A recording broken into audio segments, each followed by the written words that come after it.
Magla-live tayo saglit lang. Meron lang akong ipaalala sa ating lahat.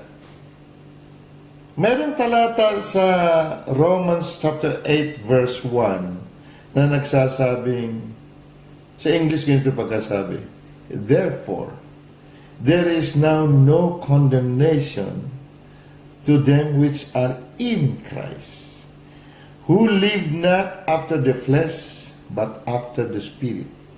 Sa Tagalog, wala nang paghahatol sa sino man na kay Kristo na hindi lumalakad sa laman, kundi sa Espiritu.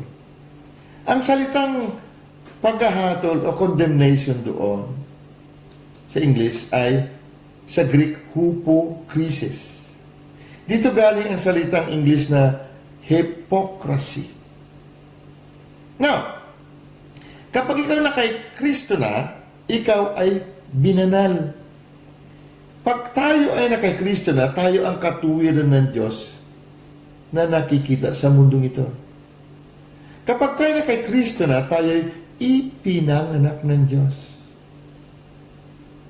Kapag tayo na kay Kristo na, tayo ay pinagpala na. Kapag tayo na kay Kristo na, sabi sa 2 Corinthians 5:21, tayo ang katuwiran ng Diyos sa mundong ito. Kaya dahil dito, sabi sa 1 Peter 2:24, dahil sa ikaw ang katuwiran ng Diyos kay Kristo Jesus, pinagaling ka na. Kung ano siya, ganun tayo sa mundong ito. Unang Juan 4:17. Ang sabi sa ating pagkatao, tayo'y mga kabahagi ng banal na Diyos. Kaya nga tayo citizen of the holy nation. Now, anong kaipokrituhan? Anong pagkukunwari sa buhay ng mga binanal? Pag sinabi niyang, likas akong makasalanan, ibig sabihin, ipokrito ka. Ibig sabihin, nakukunwari ka na hindi ikaw yan. Binanal ka na eh. Pag sinabi mo, sakit po ako, ano? Ipokrito ka. Nagkukunwari ka. Bakit? Hindi ikaw yan. Pinagaling ka na eh. Kaya pag sinabi, Pastor, ang hirap ng buhay. Ano? Ipokrito ka. Ipokrito ka. Bakit? Ang tunay mong pagkatao ay pinagpala na. Bakit? Na kay Kristo ka na. Kaya pag sinasabi mong mahirap ang buhay, walang-wala kami, nagkukunwari ka, ipokrito ka. Nakuha niya? Yan ang greatest truth ng hypocrisy. Pag sinabi, hindi ko kaya, ano? Nagkukunwari ka, ipokrito ka. Bakit? Ang sabi, Pilipos, napakalinaw, I can do all things through Christ who strengthens me. Nagagawa kong lahat ng bagay sa pamamagitan ni Kristo nasa akin na nagpapalakas sa akin. Hindi mo kaya? Ang lino na pagkasabi, Efeso 3:20. Higit pa raw sa maisip mo, higit pa sa mahiling mo, kayang gawin ng Diyos sa pamamagitan ng kapangyarihan na gumagalaw mula sa loob mo. Ibig sabihin, lahat ng kailangan mo, nasa loob mo. Paandarin mo lang, makikita mo sa labas mo yan. Hindi mo kailangan sa labas. Ang lahat ng supply na sa loob mo na. Meron kang generator, dunamis, meron kang dynamo sa loob mo. The wisdom and the power of God. Yan si Kristo na sa'yo. So pag sinabi, Pastor, prayer request ko po. Bakit? Ano ba, sister? Ano, brother? May sakit po ang anak ko eh. Ano? Ipokrito ka. Ang lino ng sabi sa Bible kung sino ka eh. Pag sumampalataya ka lang na ikaw ay katawan ng ulo na banal. Kung ano daw siya, ganun ka rin sa mundong ito. Makapangyari ba siya? Ganun ka rin sa mundong ito.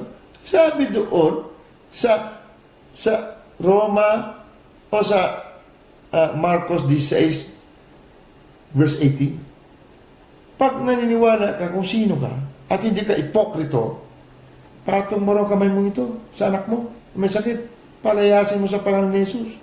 Ang dino sabi sa Pilipos, pag ginamit mo ang pangalan ni Jesus, dahil ikaw ay naka Jesus, ikaw na kay Kristo, lahat ng tuhod sa langit, sa lupa, sa ilalim ng lupa, luluhod. May buhay o wala. Living or non-living things. Hangin nga, nakikinig sa iyo eh.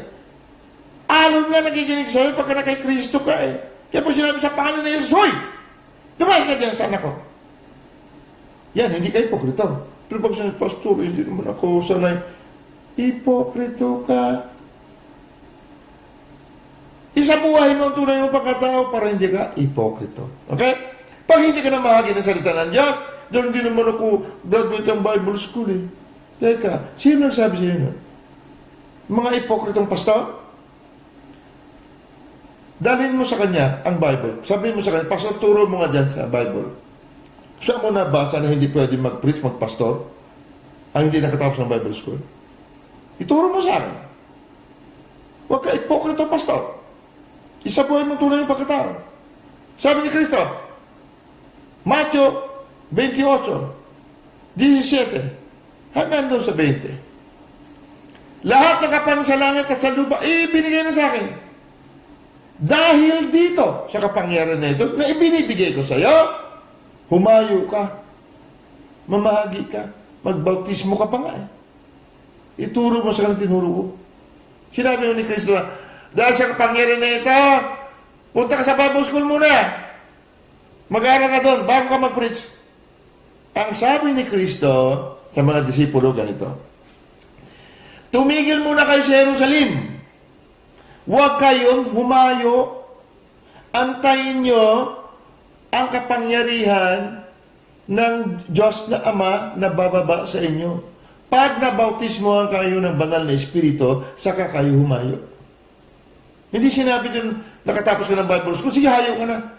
Maraming tapos ng Bible School, 90%. Pagkatapos, mayroon pa mga PhD nga eh, doctorate degree. Pero hindi baptized ng Holy Spirit. Hindi sila qualified. Ang qualified lang mamahagi at humayo, mga baptized ng Holy Spirit. Yung nagmamalaki na sila tapos ng Bible School, pero ni walang banal na Espiritu sa kanila, hipokrito yun. Kung ikaw may banal na Espiritu, na-baptize ka ng Holy Spirit, tapos sabihin mo hindi ka pwede mag-preach dahil hindi ka tapos ng Bible School, hipokrito ka rin. Bakit? Sabi ng Diyos, humayo ka dahil na-baptize ka na ng Holy Spirit. Pag sinabi mo, sakit ako, hipokrito ka. Bakit? Ang tunay mong pagkatao ay pinagaling na. Pastor, tulungan mo naman kami, walang-walang kami. Hipokrito ka. Dahil ang tunay mong pagkatao ay pinagpala na. So, huwag kayo pumita. Isa buhay lang tunay na pagkatao. Dahil hindi tayo hipokrito pag lumabas tayo sa, pag huwag tayo lumabas sa ating tunay na pagkatao. Ano tunay natin pagkatao? Tayo anak ng Diyos? Ang Diyos ba banal? Di banal ka. Lahi ka ng Diyos, anak ka ng Diyos eh. Sino ulo mo? Si Kristo. Kung si Kristo ang ulo, ano ka? Katawan niya ako. Ano pangalan ng ulo? Kristo. So ano pangalan ng katawan? Ano intended? Sabi salitang Kristo o ang pangalan Kristo ay anointed. Anointed ka, kapatid. Tapos ka man ng Bible School o hindi. Tapos ka naman ng grade 1 o hindi. Basta alam mo ang tunay mo pagkatao, anointed ka. Dahil pinanganak ka ng Diyos. Ikaw ay in Christ. Ikaw ang katuwiran ng Diyos kay Kristo Jesus. Ikaw ang nakikitang katuwiran ng Diyos sa mundong ito. Ang mga matutuwid, ang mga banal, hindi pwede magkasakit. Ulitin ko ulit. Ang mga nagkakasakit lang, ang mga makasalanan. Dahil ang kabayaran ng kasalanan ay kamatayan. Kasama gutom doon, kasama sakit. Yan ang bunga ng kasalanan. Kung binanal ka na, makasalanan ka pa rin. Likas ka pa rin makasalanan? O hindi na?